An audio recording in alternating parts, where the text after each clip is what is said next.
Welcome inside the WB Mason Coach Support right here on GoHofstra.com. Ryan LaFay alongside Dennis Papadatos, the head coach of the Hofstra wrestling team. Coach, how are you? Good, relaxing weekend, and here we are back to the grind. And Ryan, last week at Binghamton, a 21-11 loss to the Bearcats. Just some of your overall thoughts on that match, an EIWA match as well.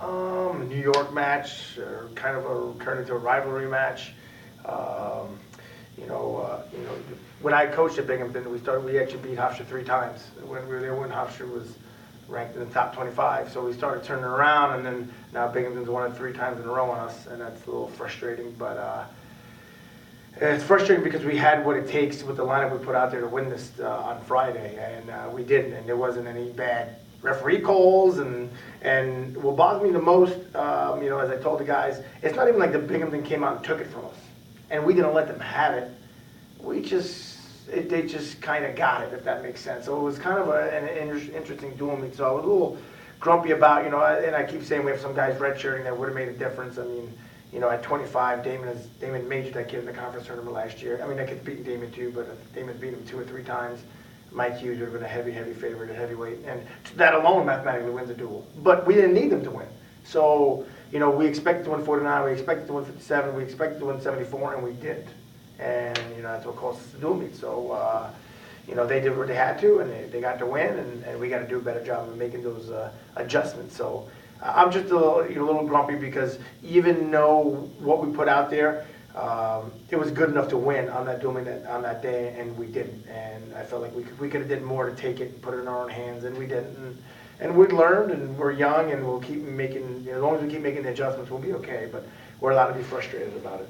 And one of the bright spots in the match, Vinny Vespa, he improves to 6-6 on the year. He had a tech fall in the match. How about his performance in that match against Binghamton and so far this season? They put a backup in. We really wanted to wrestle the starter because the starter actually beat Vinny.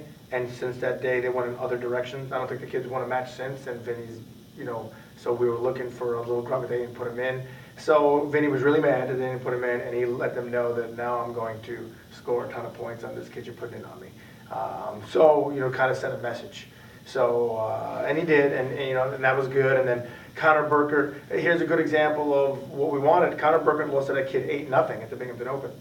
And the 7-5 score, it was worse than that. In fact, we gave a penalty point, we hit a double, and to be honest, it was the right call by the ref. But if we could calm Connor down 1 second earlier, he would have had another takedown and not given him a penalty point, which was, again, the right call by the ref. But I just got to keep Connor in check sometimes. So, but he turned that around from losing 8-0 to kind of beating him pretty good in the dual meet. And so that, right there alone, I'm like, we just won the dual meet, because I wasn't expecting to lose 49, 57, and 74 at that point. I really wasn't, and that's what happened. But so I was happy with him as well. But we got some adjustments to make in some of the other spots.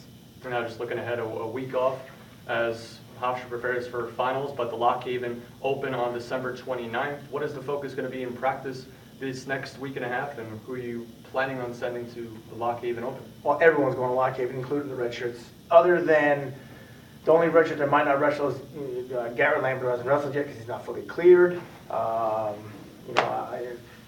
Kyle Savage won't be wrestling. We'll deal with that another time, unfortunately. Mike Hughes won't wrestle in it just because he's going to go to the Wilkes Open, and then he's wrestling in arguably the toughest tournament of the year, which you have to be specifically invited to, and he's the only one of our red shirts got invited to it. So it's in Tennessee, Chattanooga. It's called the Southern Scuffle, and it's on January 1st. So it was too short. So he's going to go to the Scuffle to compete because there'll probably be 5, 6 top 20 guys in the country in his weight class, and it's time for him to go get that competition. So, but everyone else is going to be wrestling, either attached or unattached, and it'll be a good time. But this week we're going to have a good training period. We're going to have plenty of time to focus on finals, and we're putting 6 good workouts in this week. We already put a really good one in yesterday. Going to put a good one in today.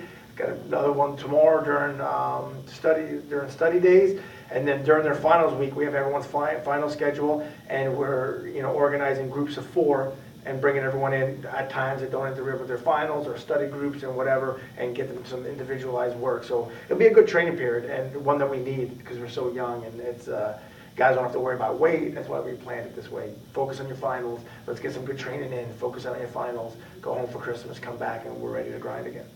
Dennis Papadatos, the head coach of the Hofstra wrestling team. Coach, thanks for the time and happy holidays. Happy holidays to you. Just in case we don't speak again, next week. Happy holidays, happy Hanukkah, Merry Christmas, whatever you celebrate, make it a good one.